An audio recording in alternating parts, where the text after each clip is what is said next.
In today's video, I'm going to be taking you through my complete 3-month solo travel itinerary that I did in Europe. I'm going to give you my pros and cons of each of the cities that I visited, and for each city, I'm going to give it a rating out of 10. Hopefully this video inspires you all to get out there and travel the world. Now this will be quite a long video, so I have put some timestamps in the description below. So without further ado, let's get started. When it came to planning the cities that I wanted to visit in Europe, I thought it would be a good idea to stick to the main cities since it would be my first time visiting. I didn't really know much about where specifically I wanted to go, so what I did was I just went to Google Maps, just had a look around and see where all the major cities were within Europe. Since I had about 3 months to travel, I thought it'd be a good idea if I could try and hit most of the major cities within Europe. I had a good idea of the places that I liked and I had always wanted to visit, so what I did was I just pulled up Google Maps and had a look at where all those places were. What I figured I'd do is I'd first of all decide where I want to fly into, and from there I could either go clockwise or anti-clockwise. So the first city on my itinerary was London, where I was staying for 5 nights. London was a good place to start off since flights from Sydney to London seem to be the cheapest compared to other different cities within Europe.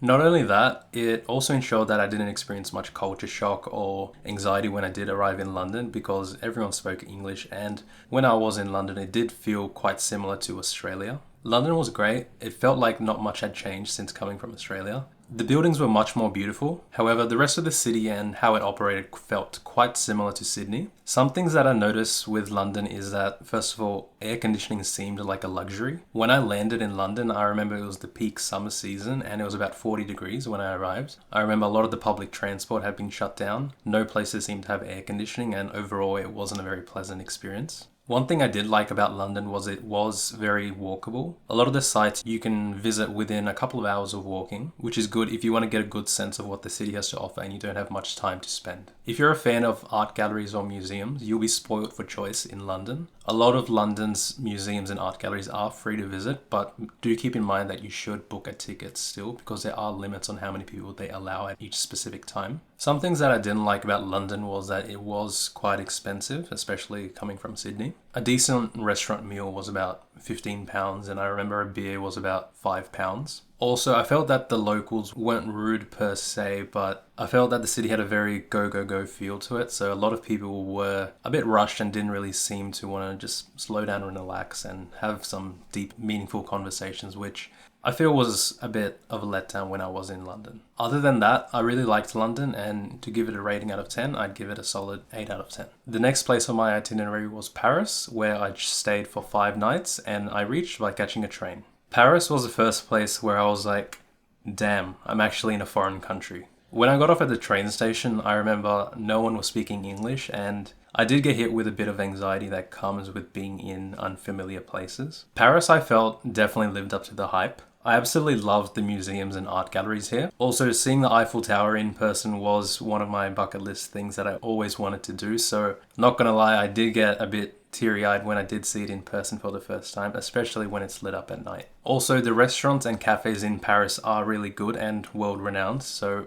I do recommend you do try them when you are visiting, but keep in mind that they are a bit expensive. I also found Paris was pretty huge. I wouldn't call it a walkable city. Thankfully, there is a metro that runs pretty frequently. I think it was every 2 or 3 minutes. So that does come in handy if you do want to come visit and get around Paris. Some things that I didn't like about Paris was that there didn't seem to be much of a nightlife going on when I did visit. I did go to a few bars when I was there, but they did seem to attract a bit of an older and more upper class crowd. Perhaps I was just in the wrong areas or I didn't know where to go, but I found that the nightlife in Paris wasn't what I was expecting. Another thing that I noticed was that the people weren't the most friendly when it came to tourists. I remember there was this one time where I had bought like a 10-pack of metro tickets, and when I was going to insert it into the gate, it came up with an error message saying that it wasn't working. So what I did was I went to the guy that's sitting in the sort of ticket booth and I told him, "Excuse me, my ticket's not working." And what he said to me just made me shocked. He's like, "I know the ticket machine doesn't say hello, but I do." And I was just like, oh my god, what is this guy on some power trip or something? But then I said hello, and then he's like, here's another ticket. Things like that just make your perceptions of a city a bit negative, and after all the good stuff that's happened in Paris, that's the key thing that stands out to me. So do keep that in mind when you do visit. The tourists are abundant and the people, I think, are a bit sick of all the tourists, but that shouldn't put you off from visiting if you've never been. I definitely recommend you give Paris a visit. To give Paris a rating, I'd give it an 8 out of 10. Now, after Paris, I had the choice of either going east or west. And I decided to go west because I was visiting in the summertime and most of the western cities were the ones that were coastal. So I thought it would be more worthwhile if I do go west because I'd be able to make the most of the summertime. So after Paris, I decided to head to Lisbon, where I took a flight and stayed for 4 nights. Lisbon truly had it all. It had amazing food, amazing nightlife, there were mountains, there were hikes, there were forests, there were beaches. The list goes on and on. I also remember I never had a bad meal in Lisbon. What I normally do is I'd go to Google before I decided on a place to eat and I just look for restaurants near me. And I remember I'd usually sort them by 4.5 stars minimum, but when I was in Lisbon, I kid you not, every single restaurant was literally minimum 4.5 stars, and I can recommend the food so highly in Lisbon. I never had a bad meal there. So if you do visit, make sure you prioritize eating out when you do visit because you're not going to regret it. The nightlife in Lisbon was also incredible. The drinks are very cheap. I remember beers were only €1 each. Cocktails are around €5 and they do free pour them, so do be careful. I remember there was this one time I didn't know what Long Island iced teas were and they were just free pouring them and it didn't end well, but thankfully nothing bad happened, but do keep that in mind. I also found Lisbon as a whole was a very beautiful city. The architecture and buildings were simply stunning. There's no other place like that in Europe. Just keep in mind that Lisbon is a very hilly city, so if you are going to be walking, which I do recommend, you're going to be walking a lot and the hills are going to be pretty brutal on your knees, so do keep that in mind. I remember when I used to go to a tourist attraction, for example, and it would be like 500 meters away, Google Maps would tell me it's going to take me 10 minutes to walk there. So it just goes to show that Lisbon is very hilly, so just be prepared when you do come.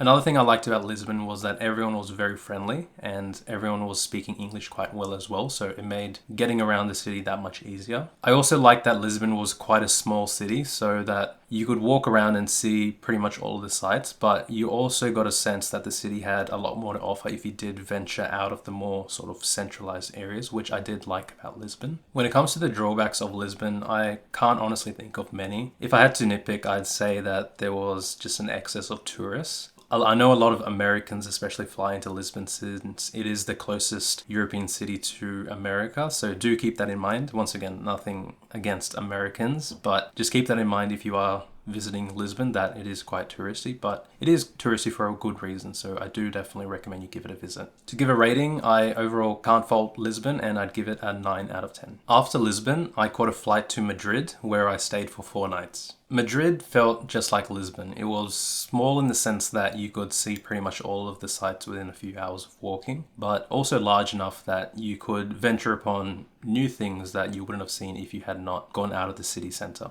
I found the Madrid Palace one of the nicest buildings I'd ever seen. The interiors especially were very nice. I personally found them better than the Palace of Versailles in Paris. The only drawback is that they don't allow you to take photos. Other than that, I'd definitely recommend it if you do visit Madrid to go to the palace because you won't be disappointed. Another thing I really liked about Madrid was that it was quite affordable. I remember I had a 3-course lunch there, which was only around €15. If you are on a budget, you will enjoy Madrid because there is a lot of good affordable things to do. Another thing I liked is that everyone pretty much spoke English in Madrid, so the language barrier was not a problem at all. The city also has a very young vibe to it. I'm not sure if that's just because there's a lot of hostels in the area that I was staying in, but I felt that the city overall had a really good and young, positive vibe going on, which I really found made the stay much more enjoyable. The nightlife in Madrid was also incredible. I remember when we were staying in the hostel, we'd all go out and go to the local bars and clubs, and they weren't just filled with tourists like most of these places are. A lot of them had locals at them, which was always good to see. Overall, I really liked Madrid. The people were very welcoming, friendly, and they were all very happy to help if you have any problems.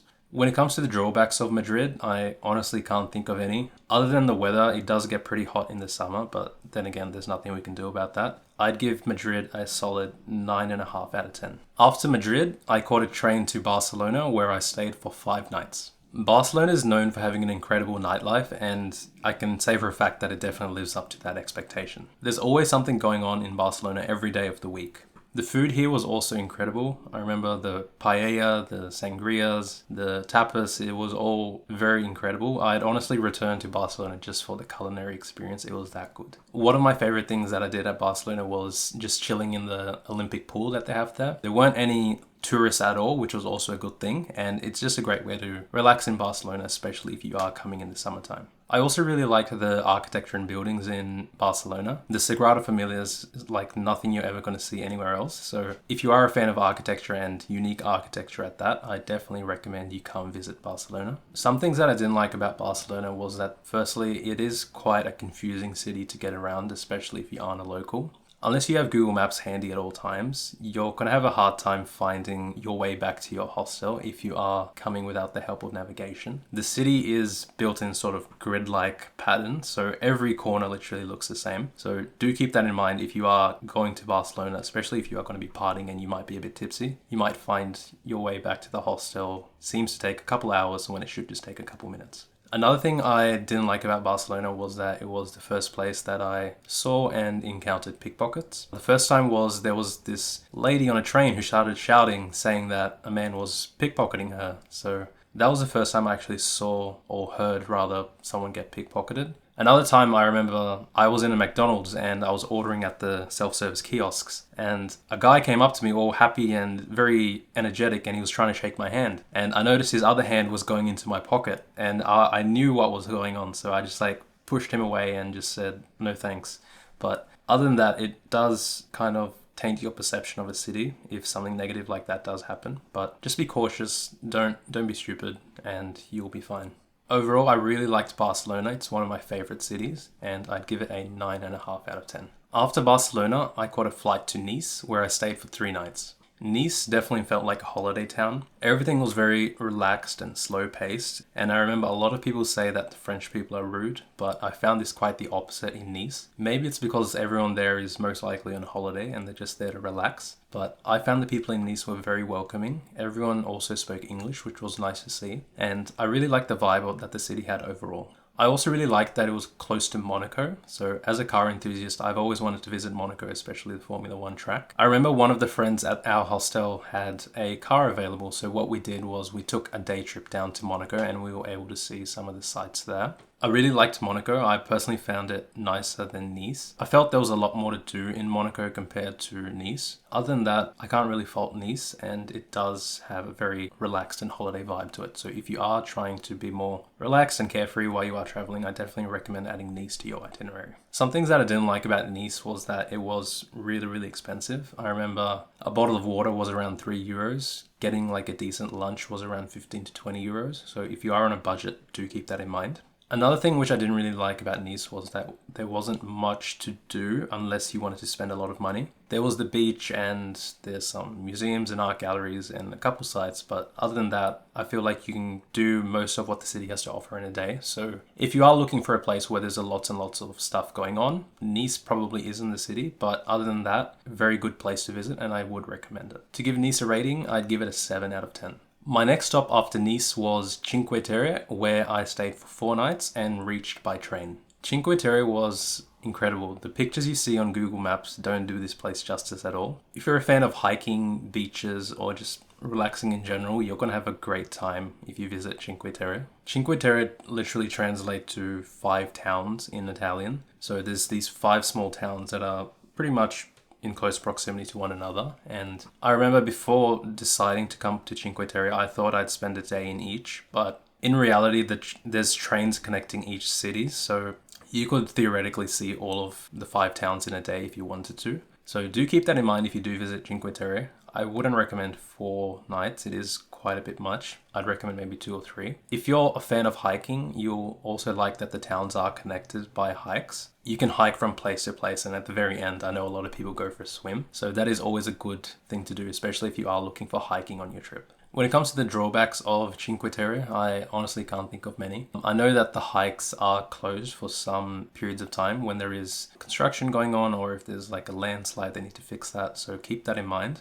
Other than that, there are a lot of tourists, but they are there for a good reason. That's because Cinque Terre is incredible. And to give it a rating, I'd give it a 9 out of 10. My next stop after Cinque Terre was Florence, where I stayed for 4 nights and I reached by train. Florence was amazing. The whole place just felt so historical and it felt like you were walking through a museum every place you went. There aren't any new buildings in Florence, or at least none that I saw, so it really adds to the vibe of the place and it feels like it's been unchanged for hundreds of years. Seeing the Duomo in person was incredible, and pictures also don't do this place justice. You have to see it in person just to appreciate the vast size and engineering that went into building that building. The food in Florence was also incredible. I'd recommend you try wild boar if you are visiting Florence. Not only that, the overall cuisine in Florence was also really nice. I never had a bad meal in Florence. Another thing I really liked was that Florence was very walkable. I don't think there was a metro or any public transport options there, but honestly that doesn't really matter. The city is very walkable, so you can see most of the sites within a day or two of walking. Another thing that I really liked about Florence is that it's a good place to take day trips from. I took 2 day trips when I was in Florence. One of them was a day trip to Pisa, where I saw the Leaning Tower of Pisa,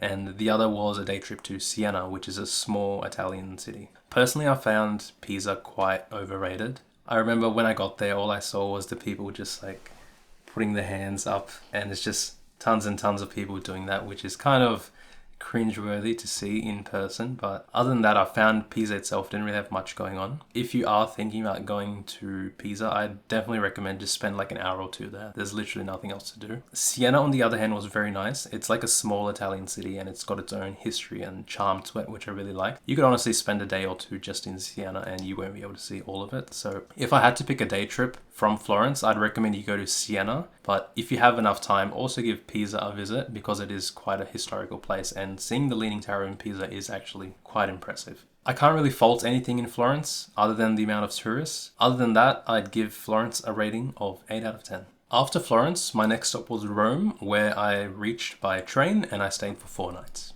The whole of Rome just feels like you're walking through a museum. The cobblestone streets, the statues that you see along the way, the buildings, they're all unchanged like they were hundreds of years ago. The food here is also incredible. There's so much pizza, pasta, gelato at every place you go. And also, I never had a bad meal in Rome either. So if you are visiting, make sure you indulge on some of the local offerings that they have. I really liked Rome had a lot of history to offer. The city is quite large, so what I would do is I'd never take the metro anyway, just because the city was so beautiful and historical. I just choose to walk around Rome and just take in all the sights, and I felt I appreciated the city a lot more when I was walking amongst it rather than just taking a train to the side and seeing it and then returning back to the hostel. One thing I didn't like about Rome was that it was quite expensive. I know that Italy itself is one of the more cheaper countries in Europe, and I found that Rome itself was quite expensive. That's primarily because there are a lot of tourists there, so they are taking advantage of that, which is understandable. But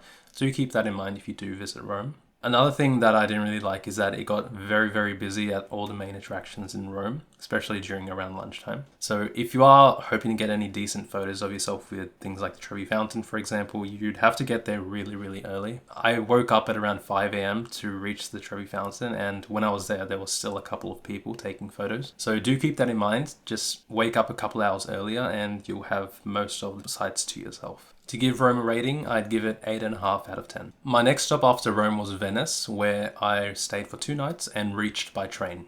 Venice, I found, lives up to the hype. There's all these nice bridges and canals, and they do get a bit repetitive after a while, but what I found enjoyable most about Venice was trying to intentionally get lost in all these little alleyways and streets. You never know what you're going to find if you just go off the beaten path a bit and stumble upon something new, which was something that I really liked about Venice. I also took a ferry to the islands of Burano and Murano, and in all honesty, I actually found quite a bit more enjoyable than the main island of Venice itself. Another benefit is that these towns are much less touristy than Venice itself. One thing that I didn't like about Venice was that there wasn't much nightlife, but I don't think people really go to Venice for nightlife, so I can't really complain. Other than that, I found Venice very enjoyable and I'd give it an 8 out of 10. After Venice, I caught a train to Milan, where I stayed for 2 nights. Milan definitely felt like a working city with everyone on the move. I remember there were lots of cars and very big roads in Milan, so it didn't really feel walkable to an extent. One of my favorite things about Milan was the Duomo. Seeing it in person is just incredible. Pictures don't do this thing justice. Other than that, I didn't really feel like Milan had many sights. It felt like a very working city. Everyone was very rushed and people didn't really speak English, I found as well. One thing I did like about Milan is that the football stadium there is incredible, and I do definitely recommend it because there are matches happening quite often. I'm not even a fan of football, and one day decided to go check out a match. And honestly, it's just being amongst the 70,000 screaming Italian fans is on another level. The energy and vibe of the place is just amazing, and I do definitely recommend you do visit a match. To give Milan a rating, I'd give it a 7 out of 10. After Milan, I headed up north to Lucerne, where I stayed for one night. Lucerne was absolutely stunning. I was walking along Lake Lucerne and I was just in awe of the beauty of the place. Scenery and the landscapes in Switzerland are just unbeatable in my opinion. The air's so crisp, the views are just stunning in absolutely every direction. The public transport's also free, which was another good thing to see if you are on a budget. And the overall vibe of the place was very nice, and the city itself is very clean and safe, which is also a benefit if you are solo traveling. One thing that I didn't like about Switzerland, which I feel is going to be pretty obvious, is that it's ridiculously expensive. A restaurant meal is going to be about 20 or 30 Swiss francs. I think they have the most expensive McDonald's in the world as well. So even if you are traveling on a budget, you're going to be stretching your budget very thin. I remember I'd usually be out of my daily budget by lunchtime, so do keep that in mind if you are visiting. Your expenses are going to be quite high, so just keep your wallet topped up and you'll have a good time in Lucerne. I was only in Lucerne for one day, so I can't really say I saw any drawbacks in the city. So to give it a rating, I'd give it an 8 out of 10. After Lucerne, I took a train to Interlaken, where I stayed for 2 nights.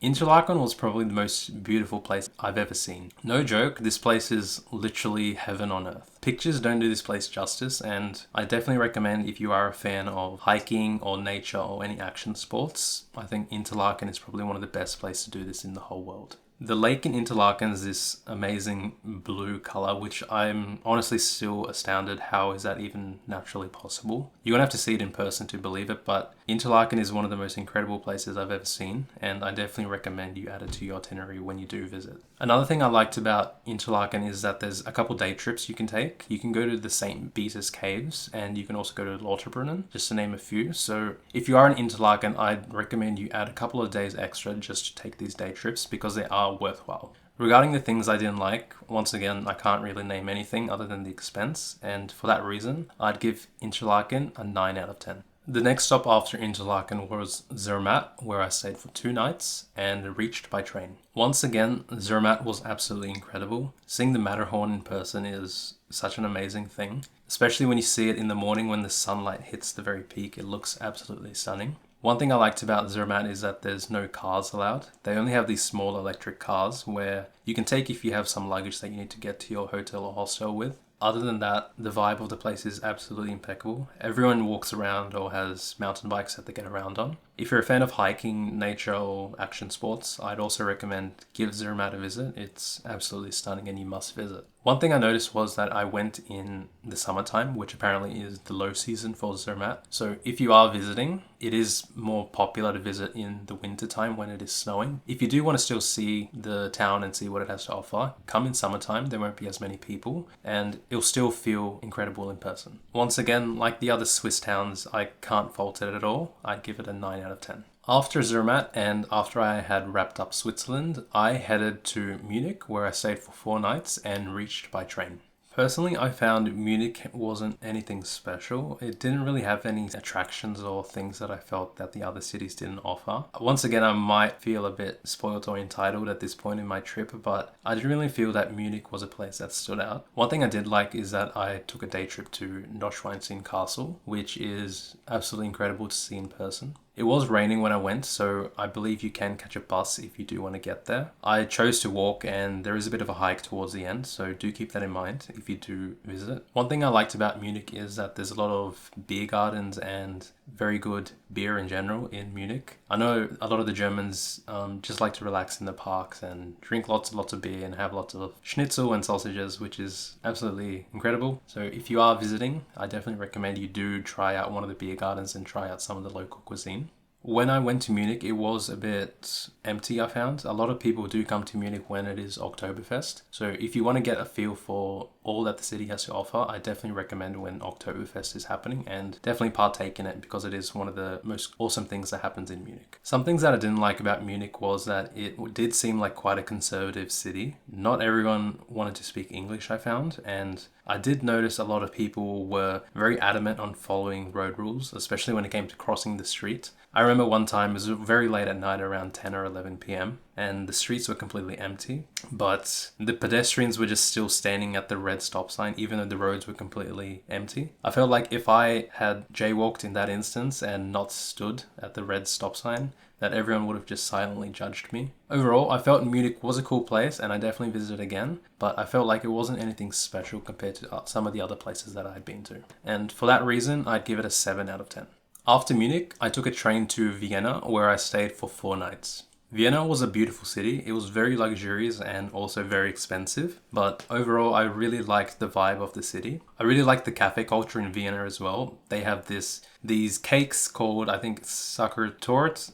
My pronunciation's butchered it, I know. I do definitely recommend you try them and just chill in the cafes for a couple hours like a lot of the locals do. Also make sure you visit the Prater amusement park. They have some pretty crazy rides there and I think they're pretty cheap. So do make sure you visit this place because it is quite unique and one of the best amusement parks in Europe. When it comes to some of the drawbacks of Vienna, I honestly can't think of many. It is quite expensive, so do keep that in mind. But other than that, I can't really fault it, and I'd give it an 8.5 out of 10. After Vienna, I took a train to Budapest, where I stayed for 5 nights. Budapest had an amazing vibe. It was quite grungy, but also quite luxurious at the same time. There's this bar area called Cinque Terre, and it's such a cool idea. It's all these ruin bars, and it's got a really cool vibe, especially at night when you visit. The nightlife in Budapest is also incredible. They do have boat parties, and for, I think it was around 38 euros, you can get unlimited drinks. The food and the cafes in general in Budapest were also very nice and very affordable. So overall, I did really like Budapest, and I can say it's one of my most favorite cities in Europe. Honestly, I can't name any drawbacks of Budapest, and for that reason, I'd give it a 9.5 out of 10. Next stop after Budapest was Krakow, where I stayed for 3 nights and I reached by train. Krakow was super affordable.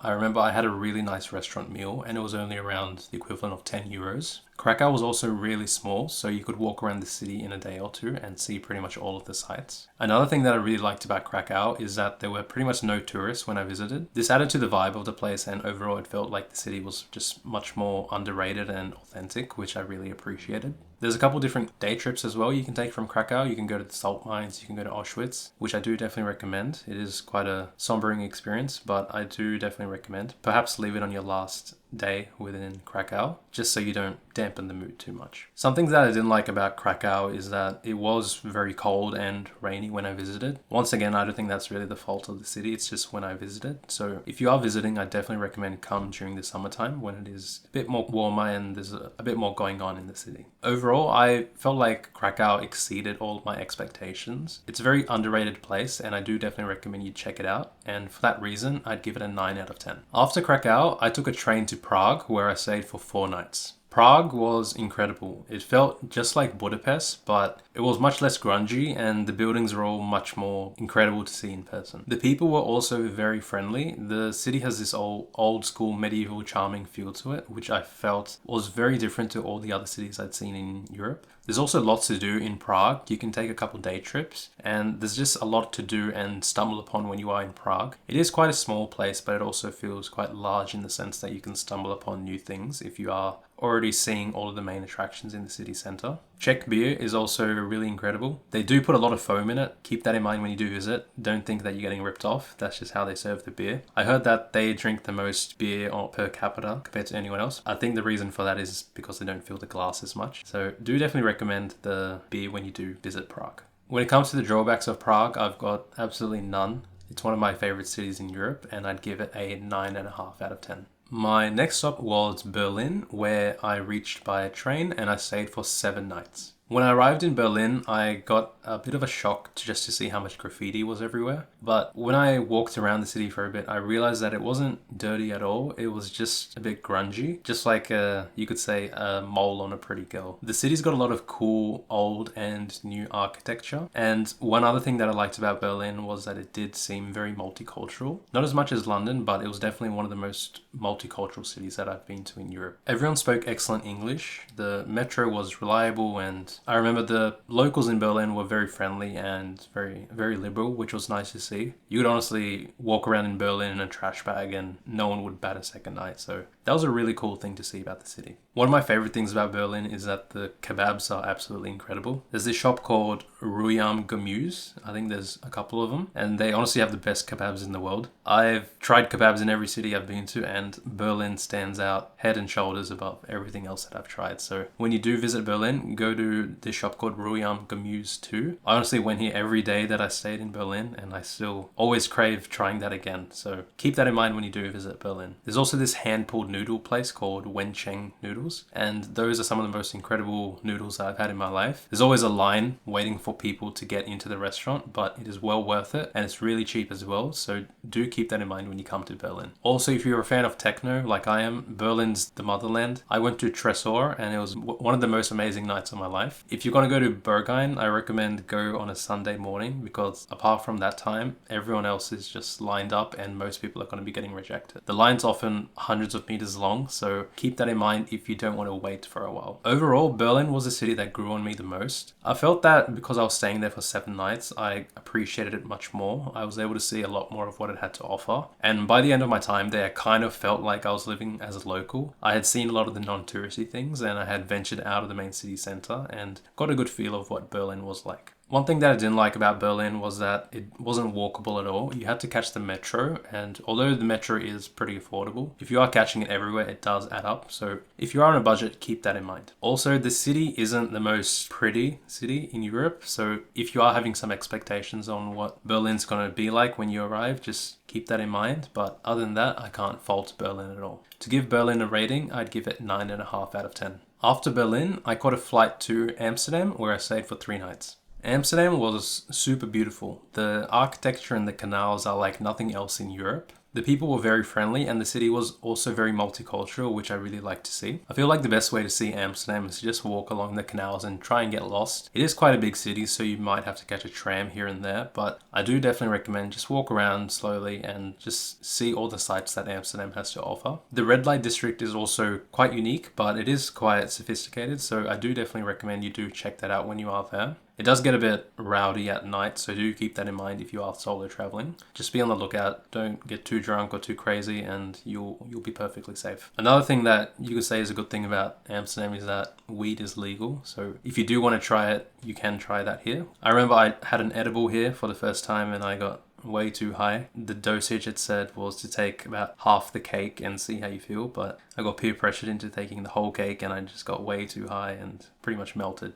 And the next day I remember I woke up and I was still high. That was a crazy experience. I wouldn't recommend going that high, but if you are open to trying it, I recommend you do try it in Amsterdam, because that is the mecca of weed. The only drawback of Amsterdam is I think it smells like weed everywhere you go. Other than that, I can't fault it at all, and it's one of my favorite cities in Europe. I'd give it a 9.5 out of 10. My next stop after Amsterdam was Brussels, where I spent 2 nights and I reached by train. The main square in Brussels is one of the prettiest I've ever seen. I recommend definitely visit it at night when it's lit up in this beautiful golden color. I found that the nightlife in Brussels was pretty much non-existent. Maybe I was just in the wrong areas, but I didn't really see much of the nightlife that Brussels had. Another thing to try out is the Belgian waffles and the fries. Fries were invented in Belgium, in Brussels, so definitely recommend trying some when you are visiting. Another thing I liked was the city was quite small and walkable, so you don't have to rely on public transport to get around. And I feel like you can see most of the sites within a day or 2 of walking, so you don't need to spend too much time in the city. There are a couple day trips as well you can take from Brussels. You can go to Bruges, Antwerp. There are a couple other different places that you can visit. So if you are in Brussels, I do definitely recommend you go to one of these other smaller towns, because they are very pretty and much less touristy.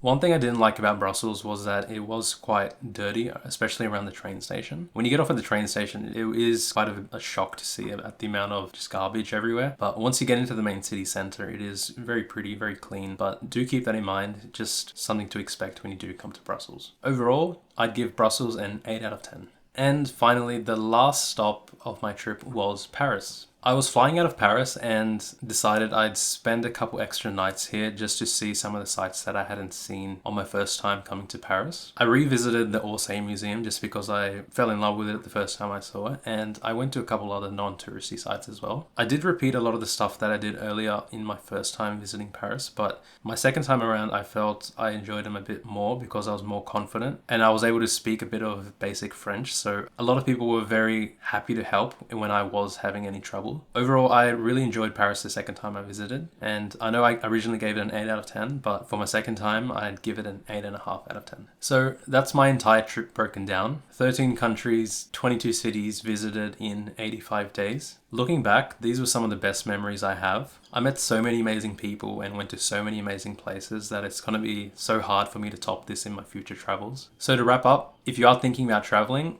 go for it. You won't regret it at all.